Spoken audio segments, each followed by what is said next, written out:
Hello and welcome guys to the learners point. ठीक है, आज हम जो है इसमें कॉमन नेम पढ़ने वाले हैं और IUPAC नेम पढ़ने वाले हैं। तो थोड़ा देर तो पहले कॉमन नेम ही चलेगा, कॉमन नेम के बाद आएगा IUPAC। तो कॉमन नेम आप पहले देख लो क्या है कैसा है, ठीक है। उसके बाद IUPAC के साथ भी जब मैं IUPAC करूँगा कंपाउंड्स का, तो उस टाइम भी मैं जो है ये बताता रहूँगा कि उनका कॉमन नेम क्या होगा, प्रोबेबल कॉमन नेम जो भी हो सकता है वो उस टाइम हम देखेंगे, ठीक है। तो बिना टाइम स्टार्ट कर देते हैं अपना कॉमन नेम। तो कॉमन नेम चलो देखते हैं ये क्या है। CH4, ठीक है, इसको कहते हैं मीथेन। हम और आप इसको मीथेन नाम से जानते हैं, लेकिन इसको मार्श गैस भी कहते हैं, ठीक है। अच्छा, मार्श गैस क्यों कहा जाता है? मार्श गैस इसलिए कहा जाता है क्योंकि ये मार्शी एरियाज से मिलते हैं। अच्छा, मार्शी एरियाज़ क्या होता है? तो मार्शी एरियाज़ क्या होता है? जो दलदली इलाके होते हैं, ठीक है, उन्हें हम क्या कहते हैं? मार्शी एरियाज़, ठीक है। ये हो गया, तो ये उसका कॉमन नेम हो गया, ठीक है। ये किस बेसिस पे था? सोर्स के बेसिस पे था, मतलब कि आपको मिलता कहाँ है, ठीक है। ऐसे ही सोर्स के बेसिस पे और भी कंपाउंड्स रहेंगे, जैसे कि आपका फेवरेट CH3COOH, ठीक है। एसिटिक एसिड कहते हैं इसको, इसका कॉमन नेम है ये एसिटिक एसिड। अच्छा, एसिटिक एसिड बोलने से आपको ये थोड़ी पता चलता है कि इसमें कार्बन कितना है, इसमें हाइड्रोजन कितना है, इसमें ऑक्सीजन कितना है, नहीं पता चलता ना, इसीलिए हम इनको कॉमन नेम कह रहे हैं, ठीक है। क्योंकि ये पता चलने से हमको उसके स्ट्रक्चर और मॉलिक्यूलर फार्मूला के बारे में कुछ नहीं पता चल रहा, और इसी वजह से हमको ज़रूरत पड़ी थी IUPAC लाने की, ठीक है। तो अभी देखो CH3COH, इसका क्या नाम है? Acetic acid. तो जो एसिटिक एसिड है ये भी सोर्स के बेसिस पे है, मतलब कि ये मिलता किससे है? तो ये एसेटम से मिलता है। एसेटम अपना क्या हो गया? विनेगर हो गया। विनेगर, एसेटम को ही विनेगर कहा जाता है, ठीक है। तो ये हो गया आपका एसिटिक एसिड। एसिटिक एसिड के साथ साथ अगर आप देखोगे तो ये भी उसी की फैमिली का है, ठीक है। इसको हम क्या कहते हैं? Formic acid. अच्छा, फॉर्मिक एसिड क्यों कहते हैं? क्योंकि ये फॉर्मिका से मिलता है। अब फॉर्मिका क्या होता है भैया? फॉर्मिका रेड एंट होती है, तो जो रेड एंट होती है उसी को हम क्या कहते हैं? फॉर्मिका कहते हैं, इसलिए इसका नाम क्या है? और हमने पहली बार इसको उससे ही कलेक्ट किया था, इसलिए इसको फॉर्मिक एसिड कहा जाता है, ठीक है। और ये भी देख लो फिर, जब इतना देख ही लिया है तो ये भी देख ही लो, ठीक है। ये क्या है? इसको मिथाइल अल्कोहल कहा जाता है, ठीक है। मिथाइल अल्कोहल तो कह लो कि थोड़ा बड़ा ही सोफिस्टिकेटेड नाम हो गया। और जो इसका भयंकर एकदम सुपरस्टिशियस वाला कॉमन नेम कहा जाए तो वो है वुड स्पिरिट। अब भाई वुड और स्पिरिट ये दोनों तो बिल्कुल मैच ही नहीं होते मिथाइल अल्कोहल से। वुड स्पिरिट से क्या समझ रहा है यार, क्या होता है? कुछ नहीं पता चल रहा है, ठीक है।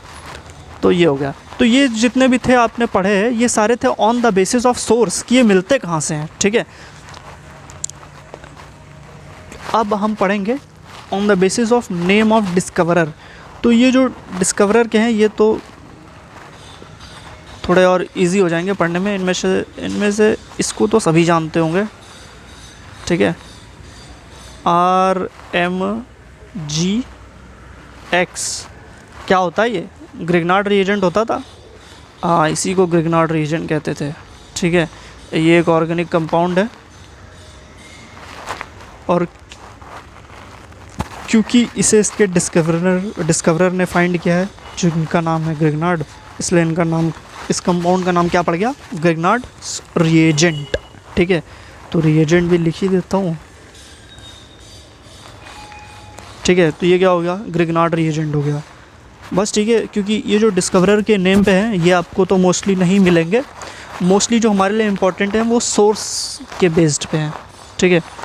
तो ये सब हटा देता हूँ, और अब आ जाते हैं अपने common names of saturated hydrocarbons पढ़ेंगे हम, ठीक है। सैचुरेटेड हाइड्रोकार्बन्स मतलब जिनमें हर जगह क्या हो? सिर्फ और सिर्फ सिंगल बॉन्ड। अच्छा, सिंगल सैचुरेटेड और अनसैचुरेटेड क्या होता है? तो सैचुरेटेड वो होता है ऐसे कंपाउंड्स जिनमें इलेक्ट्रॉन पूरी तरह से फिल्ड हो, ठीक है। क्योंकि तो क्या कुछ ऐसे कंपाउंड होते हैं जिनमें इलेक्ट्रॉन पूरी तरह से फिल्ड नहीं होते? हाँ, ऐसे भी कंपाउंड होते हैं, ठीक है। और क्योंकि उनमें इलेक्ट्रॉन पूरी तरह से फिल्ड नहीं होते, इसलिए जो एटम्स होते हैं वो क्या करते हैं कि आजू बाजू के जो एटम्स होते हैं उनके साथ बॉन्ड बना लेते हैं। तो मतलब मैंने जो है ना, समझ लो कि मैं कार्बन हूँ, मैंने दूसरे कार्बन से एक बॉन्ड बना रखा है, लेकिन अभी भी मेरे पास एक इलेक्ट्रॉन कम है, तो मैं क्या करूँगा? अपने बाजू वाले इलेक्ट्रॉन से एक और बॉन्ड बना लूँगा, मतलब दो बॉन्ड उसी कार्बन से बना लूँगा। फॉर एग्ज़ाम्पल ये कार्बन था, ठीक है, अब मेरे पास यहाँ CH2 था, यहाँ पे भी CH2 था। कार्बन की कितनी वैलेंसी होती है बेटा? 4 वैलेंसी होती है, मतलब 4 बॉन्ड बनाता है वो, ठीक है। अब यहाँ पे देखो दोनों ही कार्बन ने 2-2 बॉन्ड बना लिए हैं, तो ये लो बन गया इनका तीसरा बॉन्ड, ठीक है। लेकिन कार्बन की तो वैलेंसी 4 होती है, मतलब उसके पास एक इलेक्ट्रॉन अभी भी कम है, ठीक है, क्योंकि उसका एक बॉन्ड कम है, एक बॉन्ड कम है मतलब एक इलेक्ट्रॉन कम है, ठीक है। तो अब क्या करेगा बेचारा? तो ये कार्बन को भी ज़रूरत है और इसके बाजू वाला जो कार्बन है उसको भी ज़रूरत है। तो ये अपने बाजू वाले कार्बन को कहता है भाई चल बॉन्ड बनाते हैं। तो ये बन जाता है यहाँ पे डबल बॉन्ड, ठीक है। तो CH2 डबल बॉन्ड, इसी को हम इथीन कहते हैं, ठीक है। फ़िलहाल अभी जाने दो, अभी तो ऐसे ही चलने दो जो चल रहा है। तो अब हम बात करते हैं common name of saturated compounds, ठीक है। तो कॉमन नेम में एक प्रीफिक्स लगता है। क्या लगता है? प्रीफिक्स क्या हो जाएगा तुम्हारा? N हो जाएगा, ठीक है। N नहीं तो फिर आइसो रहेगा, और अगर मान लो आइसो भी नहीं है तो क्या हो जाता है? नियो हो जाता है। अब बहुत ही इंटरेस्टिंग स्टोरी है, मतलब बता रहा हूँ, मज़ा ही आ जाएगा इसको पढ़ के, ठीक है।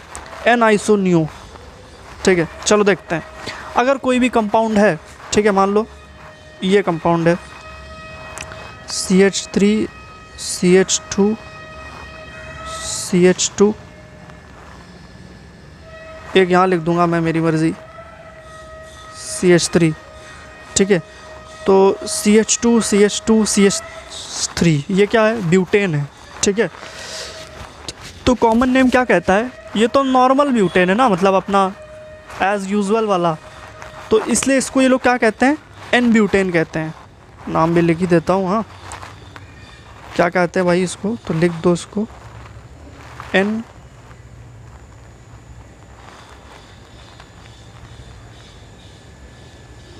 ब्यूटेन, ठीक है। क्योंकि ये अपना नॉर्मल वाला ब्यूटेन था, इसलिए इसको ये लोग क्या कह रहे थे? N ब्यूटेन कहते थे। अब देखो यहाँ पे अलग झमेला है, ठीक है। अब अगर इसी ब्यूटेन को मैं ऐसे लिख दूँ, कैसे? ऐसे, देखो ध्यान से देखना, ठीक है। CH3 CH3 CH3, और यहाँ पे क्या हो गया? CH, ठीक है। तो ये भी तो वही है, ठीक है। 4 कार्बन उसमें थे ऊपर वाले में, ठीक है। 4 कार्बन इसमें भी हैं। अब जब सब में 4 ही 4 कार्बन है तो वो ब्यूटेन था, तो ये भी ब्यूटेन ही रहने वाला है ना, ये थोड़ी ना बदल जाएगा। तो ये भी ब्यूटेन है। लेकिन जो साइंटिस्ट थे जो ये नाम रख रहे थे उस समय, ठीक है, तो वो हैरान, मतलब पहली बार तो चलो ठीक है, आप ही सपोज़ करो ना, आपको मैम बोले कि बेटा जाओ लैब से ब्यूटेन लेके आ जाओ, ठीक है। आप घूमते फिरते गए, लैब में पहुँचे, तो लैब में देख रहे हो तो एक तरफ रखा हुआ है ब्यूटेन और उसके बाजू में रखा हुआ है दूसरा ब्यूटेन। अब प्रॉब्लम, अब ये क्या हो गया भाई, इसको क्या नाम दे? तो साइंटिस्ट हैरान। तो उन्होंने कहा यार ऊपर वाले को हमने क्या कहा था? नॉर्मल ब्यूटेन, ठीक है। तो इसको कह देते हैं आइसो ब्यूटेन। आइसो मतलब क्या हो गया भाई? आइसो मतलब सेम, वही कॉपी ब्यूटेन, ठीक है। डुप्लीकेट कह लो एक तरह से, तो ठीक है। तो इस समय के लिए तो चलो मुसीबत टल गई।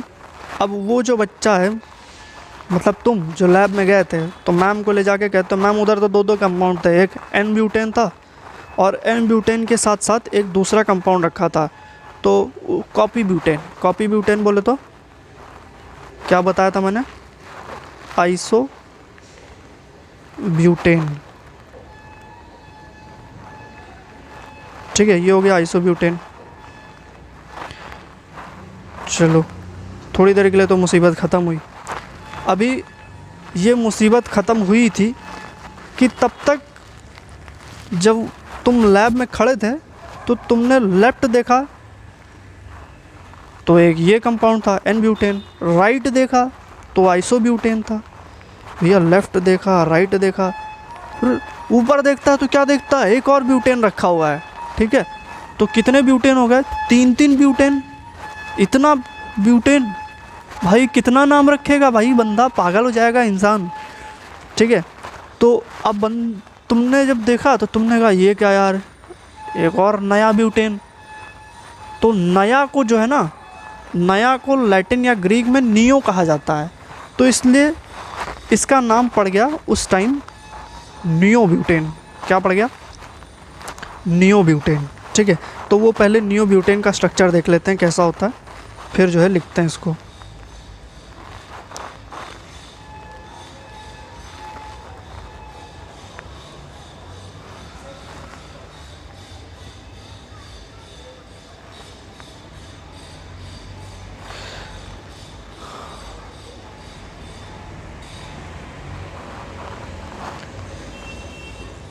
ठीक है, तो ये आइसोब्यूटेन तक ही रहने दो, ठीक है।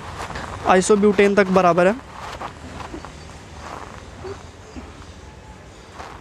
तो ये हो गया, ठीक है, ये हो गया आपका आइसोब्यूटेन। लेकिन अब ये एक नियो भी है, तो जो नियो है वो ब्यूटेन के साथ पॉसिबल नहीं है, तो वो पेंटेन के साथ पॉसिबल है, ठीक है। तो आओ देख लेते हैं पेंटेन के लिए, ठीक है। तो ऊपर की चीज़ें सेम रहने वाली हैं, तो मैं जस्ट इनको इरेज करके वापस वैसा ही कर देता हूँ।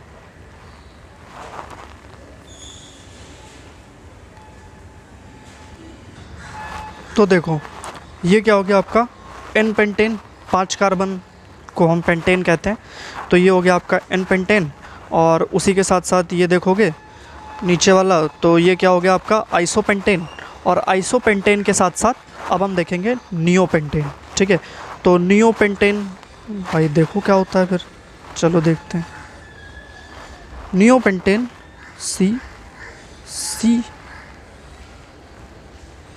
यार लगता है इतने में नहीं आएगा, थोड़ा ऊपर लेना पड़ेगा।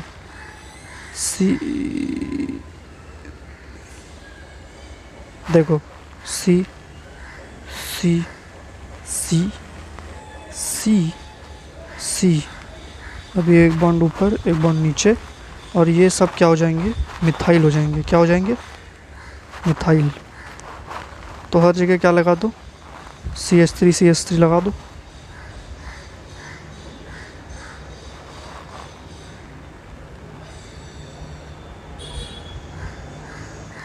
ठीक है, तो ये जो स्ट्रक्चर दिख रहा है आपको, ये पूरा का पूरा क्या है?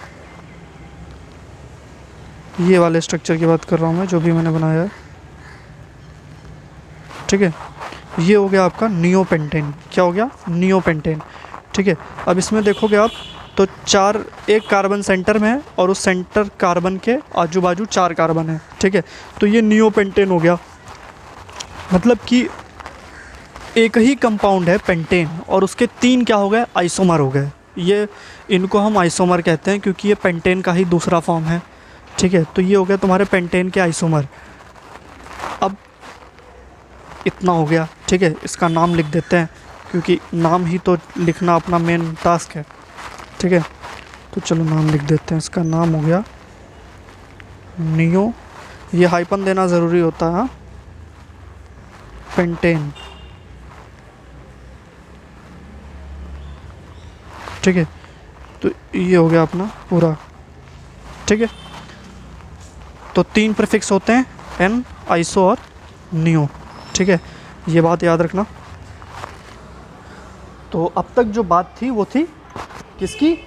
सैचुरेटेड हाइड्रोकार्बन्स की। तो अब हम बात कर रहे हैं अनसैचुरेटेड हाइड्रोकार्बन्स। मैंने पहले बताया था अनसैचुरेटेड मतलब जहाँ पे बॉन्ड प्रेजेंट हो। और बॉन्ड क्यों प्रेजेंट होते हैं? क्योंकि इलेक्ट्रॉन की कमी होती है। तो देखो ऐसा ही एक कंपाउंड है इथिलीन, मतलब अगर CH2 डबल बॉन्ड प्रेजेंट है तो उसको हम क्या कहेंगे? इथिलीन कहेंगे, ठीक है। CH2 डबल बॉन्ड तो इथिलीन हो गया, ठीक है। ये क्लियर हो गया मेरे हिसाब से, ठीक है। दूसरा देखो, अच्छा ये सुन लो कि जो एक कार्बन कंपाउंड होता है उसके लिए हम मिथ शब्द यूज़ करते हैं, और जो 2 कार्बन कंपाउंड होता है उसके लिए हम इथ शब्द यूज़ करते हैं। तो इसलिए इसमें जो है इथिलीन हुआ। अब 3 कार्बन के लिए प्रोप शब्द यूज़ होता है। अब क्योंकि प्रोप शब्द यूज़ होता है तो इसलिए क्या हो गया? प्रोप हो गया, प्रोपिलीन, ठीक है। अब तीसरा देखो, मतलब नेक्स्ट, तो 4 कार्बन के लिए हम ब्यूट शब्द यूज़ करते हैं, तो क्या हो गया, ब्यूटाइल इन, इथाइल इन, प्रोपाइल इन, ब्यूटाइल इन। ठीक है, तो समझ रहा होगा जो लगता है आप लोगों को। तो ये सब देखते जाओ, ठीक है। और इतना याद रखना कि जो इन होता है लास्ट में, देखो 3 लेटर का जो इन लगता है, ये इसकी बात कर रहा हूँ मैं, इन। तो ये जो इन होता है ना, ये हमेशा डबल बॉन्ड को रिप्रेजेंट करता है, ठीक है। और बाकी वो जो इथाइल, प्रोपाइल, ब्यूटाइल, ये क्या होता है, ये हम IUPAC जब हम स्टार्ट करेंगे तो उसमें डिटेल में यहाँ पे क्लियर हो जाएगा और वो याद भी हो जाएगा आप लोगों को तब, ठीक है। तो ये प्रोपिलीन का भी हो ही गया है, ठीक है। अब देखो ये जो ब्यूटिलीन था, ये क्या था, ये इसका जो डबल बॉन्ड था ये अल्फ़ा पोजीशन पे था। अल्फ़ा मतलब फर्स्ट कार्बन, ठीक है। तो इसका जो डबल बॉन्ड था भाई वो फर्स्ट कार्बन पे था। ऐसे ही आगे देखोगे तो अगर इसका डबल बॉन्ड हटके, मतलब अगर यहाँ से देखें तो इसका नंबरिंग क्या दोगे, अगर इसको अगर नंबरिंग दी जाए तो ये 1 कार्बन हो गया, ये 2 कार्बन हो गया, मतलब ये अल्फ़ा हो गया और ये क्या हो गया, बीटा हो गया। अब क्योंकि ये बीटा हो गया इसलिए इसका नाम क्या हो गया, बीटा ब्यूटिलीन, ठीक है। क्योंकि वरना तो दोनों में फ़र्क क्या रह जाएगा, अगर मैं दोनों को ही कह दूं कि ब्यूटिलीन है और लैब में दोनों रखे हुए हैं तो आप कौन सा लेके आओगे। तो इसलिए हम ये यूज़ करते हैं, ठीक है। नोटेशंस हम डालते हैं अल्फ़ा बीटा की, तो अल्फ़ा हो गया तो अल्फ़ा ब्यूटिलीन, और बीटा पे अगर डबल बॉन्ड है तो उसको हम कहते हैं बीटा ब्यूटिलीन, ठीक है। अब इसी के साथ एक और है, अच्छा ब्यूट मतलब मैंने बताया था 4 कार्बन, तो ठीक है, तो उसके लिए ये लोग ब्यूट यूज़ कर रहे थे। तो अब ये देखो ज़रा, ये कंपाउंड देखो, ठीक है। इसमें देखो क्या है, 1 2 3 4 कार्बन है ना, देखो 4 कार्बन है इसमें भी। अब अगर इसमें भी 4 कार्बन है तो ये भी तो ब्यूटिलीन होना चाहिए, हाँ तो ये भी ब्यूटिलीन होगा। लेकिन फिर वो भी ब्यूटिलीन, ये भी ब्यूटिलीन, ये भी ब्यूटिलीन, 3 ब्यूटिलीन, मतलब इतना ब्यूटिलीन आ जाएगा तो इंसान आइडेंटिफाई कैसे करेगा कि सब ब्यूटिलीन ही है, ठीक है। तो हमने एक काम किया है कि जब भी फर्स्ट कार्बन से स्टार्ट करेंगे गिनना, ठीक है। जैसे कि ये देखो, ये तुम्हारा फर्स्ट कार्बन हो गया, ठीक है, ये तुम्हारा सेकंड कार्बन हो गया, ठीक है। जब भी सेकंड कार्बन पे कोई सब्स्टिट्यूएंट रहेगा और अगर वो सब्स्टिट्यूएंट मिथाइल ग्रुप है तो हम उसको आइसो का नाम देंगे, ठीक है। ऐसे कंपाउंड्स को हम कहते हैं आइसो। हम पहले भी कर चुके हैं ना आइसो नियो, तो देखो अगर वीडियो पीछे करके देख लेना या फिर वापस देख लेना, तो उसमें देखो आइसो पे सेकंड पोजीशन पे मिथाइल ग्रुप था, जैसे कि इसमें सेकंड पोजीशन पे मिथाइल ग्रुप है। तो ऐसे कंपाउंड्स को हम तो आइसोब्यूटिलीन कहते हैं, ये हम पहले भी देख चुके हैं, ठीक है। तो ये हो गया। अब इसके साथ देखो अगला, ये था डबल बॉन्ड के बारे में। अब हम बात करेंगे ट्रिपल बॉन्ड। ट्रिपल बॉन्ड के बारे में ज़्यादा नहीं है, बहुत थोड़ा सा ही है कॉमन नेम में, क्योंकि कॉमन नेम देना बहुत ही मुश्किल होता है। आप कितना रैंडमली नाम दोगे लोगों को, ठीक है। तो इसीलिए इस कमी को ओवरकम करने के लिए हम IUPAC लेकर आए थे। तो अभी देख लेते हैं इनका भी कॉमन नेम। तो ये देखो CH ट्रिपल बॉन्ड CH, ठीक है, ये है। तो इस कंपाउंड को हम क्या कहते हैं, एसिटिलीन कहते हैं। क्या कहते हैं, एसिटिलीन, ठीक है। तो अब अगर इसी में एक एक्स्ट्रा मिथाइल ग्रुप लगा दिया जाए, कंपाउंड तो वही है, देखो हर जगह तो कंपाउंड तो वही है, लेकिन हर जगह क्या लगा हुआ है, एक एक्स्ट्रा मिथाइल लगा हुआ है। तो एक एक्स्ट्रा मिथाइल लग जाने से अब हम इसको क्या कहते हैं, मिथाइल एसिटिलीन। क्या कहेंगे, मिथाइल एसिटिलीन, ठीक है। अच्छा, तुमने पीछे एसिटिक एसिड का स्ट्रक्चर देखा था, नहीं देखा था ना, हाँ। तो एसिटिलीन का जब स्ट्रक्चर देखा था तो तुमने देखा होगा कि एसिटिलीन में 2 कार्बन थे, और 2 कार्बन होने की वजह से ही उसको हम एसेटा कहने लग गए अब, ठीक है। मतलब हमने उसको नाम दिया कि इसको हम आज से एसिटिलीन कहेंगे। तो जितने भी कंपाउंड जिसमें 2 कार्बन थे तो उनको हम एसिटिलीन कहने लग गए कॉमन नेम में, ठीक है। तो अब देखो इसमें एसेटा लगा हुआ है, मतलब 2 कार्बन, तो ये 2 कार्बन का ये ग्रुप हो गया। अब उसके साथ एक मिथाइल लगा हुआ है तो इसलिए हम इसको कहने लग गए मिथाइल एसिटिलीन, ठीक है। उसी के नीचे देखो तो बीच का ग्रुप तो वही है, एसिटिलीन का ही है, ठीक है। अब ये जो एसिटिलीन है इसमें लेकिन लेफ़्ट साइड में भी एक मिथाइल ग्रुप लगा हुआ है और राइट साइड में भी एक मिथाइल ग्रुप लगा हुआ है। तो ऐसे को हम क्या कहते हैं, डाई मिथाइल एसिटिलीन, ठीक है। क्या कहेंगे, डाई मिथाइल एसिटिलीन। समझ में आ गया होगा आई होप, ठीक है। तो ये हो गया। अब इसके बाद थोड़े से फंक्शनल ग्रुप के नाम देख लेते हैं। तो ये कुछ फंक्शनल ग्रुप्स हैं और राइट साइड में उनके नाम लिखे हुए हैं। तो जो OH ग्रुप होता है, OH, ठीक है, O पे मैंने आगे देखो हाइपन दिया हुआ है, वो एक्चुअली में बॉन्ड है। ठीक है, वो किसी से भी बॉन्ड फॉर्म करेगा, जैसे कि इथेन, मीथेन, ब्यूटेन, प्रोपेन, किसी से भी, ठीक है। तो इनसे ये बॉन्ड फॉर्म कर जाएगा, तो वो बन जाएगा, जैसे मान लो अगर इथेन से बॉन्ड फॉर्म किया तो इथेन से बॉन्ड फॉर्म करने के लिए उसका एक हाइड्रोजन निकालना पड़ेगा, तो जब एक हाइड्रोजन निकालोगे तो वो क्या बन जाएगा, इथाइल अल्कोहल, ठीक है। अब सेम अगर इथेन में अमाइन जोड़ें तो उसका एक हाइड्रोजन निकाल के अमाइन डालोगे तो वो क्या बन जाएगा, इथाइल अमाइन, ठीक है। अब ईथर देखो, ईथर के देखो दोनों साइड बॉन्ड है, ऑक्सीजन 2 बॉन्ड बनाता है, ये बात पता होगी शायद तुम लोगों को। देखो पानी होता है H2O, तो H2O में 2 हाइड्रोजन होते हैं, एक ऑक्सीजन होता है। इससे क्या पता चलता है कि जो ऑक्सीजन होता है वो 2 बॉन्ड बनाता है, ठीक है। तो अब ऑक्सीजन 2 बॉन्ड बनाएगा तो उसके लेफ्ट साइड में भी एक अल्काइल ग्रुप रहेगा और राइट साइड में भी एक अल्काइल ग्रुप रहेगा। मतलब एक साइड इथाइल ले लो, दूसरे साइड मिथाइल ले लूँ अगर मैं, इन केस अगर ले लेता हूँ तो, ठीक है। तो इसको क्या कहेंगे, इथाइल मिथाइल ईथर, ठीक है, इथाइल मिथाइल ईथर, ठीक है। अब अगर मान लो दोनों साइड मिथाइल ले लिया या दोनों साइड इथाइल ले लिया तो क्या बोलोगे, डाई मिथाइल ईथर, ठीक है। और अगर दोनों साइड इथाइल ले लिया तो डाई इथाइल ईथर, ठीक है। ऐसे नीचे देखो तो एक्स है, एक्स जो है ना हम हैलाइड ग्रुप के लिए रिप्रेजेंट करते हैं, हैलाइड मतलब अपना हैलोजन, तो क्लोरीन, ब्रोमीन, क्लोरीन, आयोडीन, यही सब है, ठीक है। तो अब जैसे कि मान लो इथेन है, इथेन का एक हाइड्रोजन निकाला, उसमें जो है ये डाल दिया, क्या डाल दिया, क्लोरीन डाल दिया, तो क्या बोलोगे, इथाइल क्लोराइड। अगर ब्रोमीन डाल दिया तो इथाइल ब्रोमाइड, फ्लोरीन डाल दिया तो इथाइल फ्लोराइड, ठीक है। और आयोडीन डाल दिया तो इथाइल, क्या होगा, इथाइल आयोडाइड, ठीक है। तो ये हो गया। अब नीचे देखो CN है, CN मतलब होता है साइनाइड, हाईली टॉक्सिक होता है, मतलब अगर लिए तो ऊपर, ठीक है, इसको लेते इंसान ऊपर निकल लेता है, ठीक है। तो अब देख लो साइनाइड हो गया। तो साइनाइड को मान लो अगर इथेन से एक हाइड्रोजन निकाल के उसमें जो है साइनाइड डाल दिया हमने, तो क्या हो जाएगा, इथाइल साइनाइड। और जब प्रोपेन में से एक हाइड्रोजन निकाल के डाल दिया तो प्रोपाइल साइनाइड। अच्छा ये क्या है, ठीक है, ये जो इथेन, मीथेन, प्रोपेन, ब्यूटेन है, ये सब अल्केन है, और जब मैं इनमें से एक हाइड्रोजन निकालता हूँ तो इनका नाम बदल जाता है। इनका नाम बदल के क्या हो जाता है, इथेन में से एक हाइड्रोजन निकाला तो इथाइल हो गया, ठीक है। मीथेन में से एक हाइड्रोजन निकाला तो मिथाइल हो गया, प्रोपेन में से एक हाइड्रोजन निकाला तो प्रोपाइल हो गया, ब्यूटेन में से एक हाइड्रोजन निकाला तो ब्यूटाइल हो गया, ठीक है। तो ऐसे ही है सब। और लास्ट का जो आपका ग्रुप है ये CO ग्रुप है, ये आपका एक्चुअली में कीटोन है, ठीक है। ये जो CO ग्रुप दिख रहा है आपको,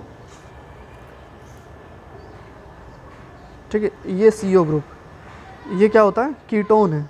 तो कीटोन जब है तो आप देखो कीटोन का पहले तो मैं बता दूं कि इसकी जो रिप्रेजेंटेशन एक्चुअल वो ऐसी है कुछ, यहाँ पे C होता है, C डबल बॉन्ड O। तो अब क्योंकि कार्बन की 4 वैलेंसी होती हैं, 2 ऑक्सीजन ने ले ली, एक तो आपका इथाइल या मिथाइल ग्रुप लगेगा और दूसरा इधर, और इसीलिए आप देखोगे तो ये जो कीटोन मतलब था CO, उसमें दोनों तरफ था डबल बॉन्ड, ठीक है। तो इसके लिए भी सेम वही है, ethyl ketone, methyl ketone, butyl ketone, propyl ketone, ठीक है। तो ये कॉमन नेम में एक बड़ा ही अच्छा हो जाता है कि इजीली आप नेमिंग कर सकते हो, ठीक है। चलो ये भी हो गया, अब आगे का देखते हैं एक बार। अब ये देखो ये मीथेन है, ठीक है। तो मीथेन में क्या फॉर्मूला मीथेन का, CH4 है। अगर CH4 में से मैं एक हाइड्रोजन कम कर दूं तो क्या हो जाता है, CH3। तो जब वो CH3 हो जाता है तब मैं उसको क्या कहता हूँ, मिथाइल कहता हूँ। तो मतलब मीथेन से क्या बन गया, मिथाइल। इथेन देख लो, CH3 सिंगल बॉन्ड CH3, ये तुम्हारा क्या हो गया, इथेन। अब इथेन से वो क्या हो जाता है, CH3 CH2। यहाँ देख रहे हो, यहाँ पे एक हाइड्रोजन कम है इसके कंपैरिजन में, ठीक है। ये पूरा कंपाउंड था और ये पूरा कंपाउंड है, तो इसमें एक हाइड्रोजन कम है, और ये हाइड्रोजन कम होने की वजह से ये ऐसा हो गया।